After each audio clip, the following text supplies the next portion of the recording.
Hi, fourth grade. Today's question is, why is planning work beneficial?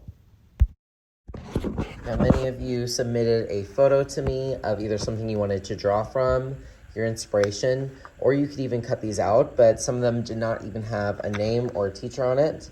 Zach, I guess I have to just assume that Zach in Miss Snyder's class, because who else would it be? The very first thing I would do today is I would turn your paper over and start sketching it out.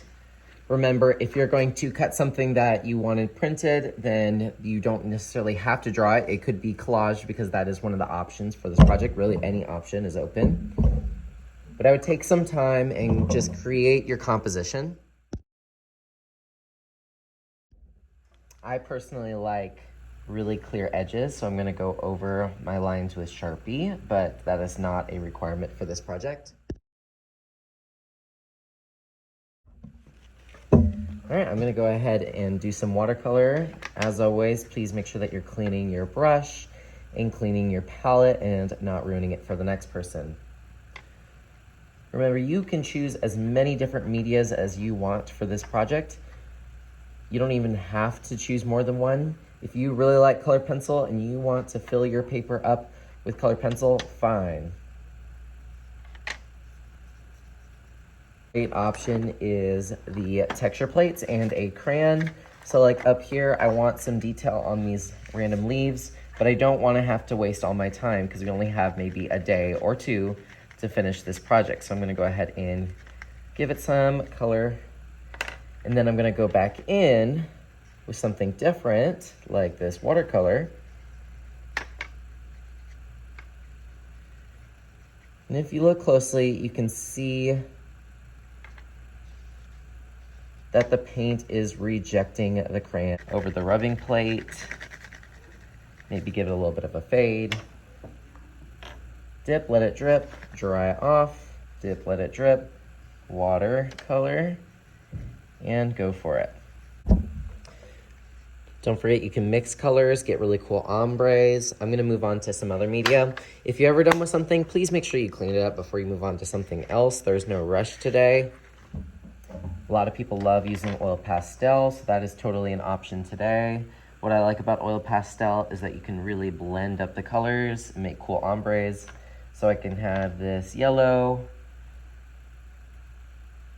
turning into an orange.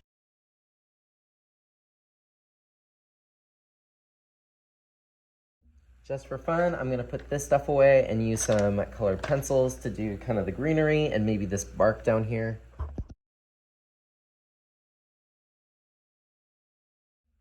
We also have these tempera sticks that I can get down if you need them.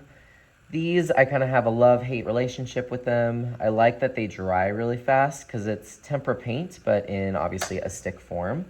You just want to pull up a little bit, kind of like chapstick. And then, of course, when you're done, pull it back in so it doesn't get crushed. So now you're probably wondering, well, I see a flower, where's my animal? I'm going to go ahead and cut my animal and just put him down here because I am lazy.